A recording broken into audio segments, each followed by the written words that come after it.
Hello students, when we study poem or any poem, we have to study figures of speech which are given there or which are mentioned there.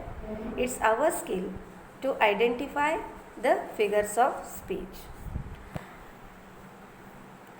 Now see the line. The peasants came like swarms of flies. Here one thing you can remember is simile. Means there is a direct comparison between the swarm of flies and the number of peasants. Swarm of flies and the number of peasants. Okay. Next one is, and burst the name of God 100 times. In this line, the term 100 is an exaggeration to denote that the peasants called upon the name of God numerous times. Means which figure of speech is there? Hyperbole.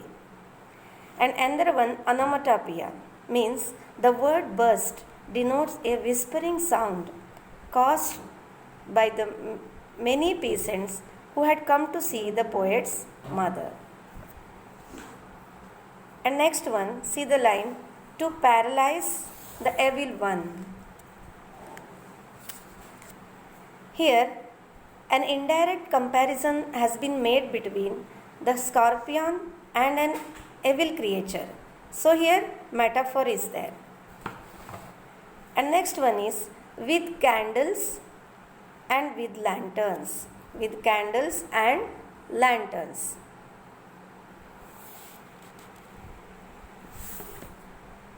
Here, with candles, with lanterns. Which word is repeated?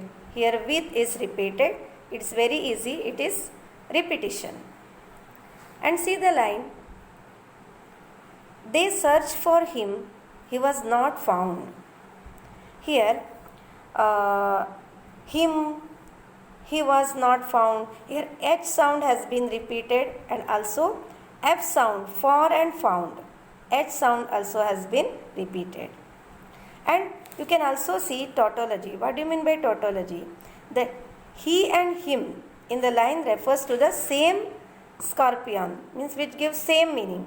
So that stung the poet's mother. And see the line, they clicked their tongues. See here also onomatopoeia is there. The word clicked denotes the sound. It indicates the sound made by the peasants to prevent the scorpion from coming close to them.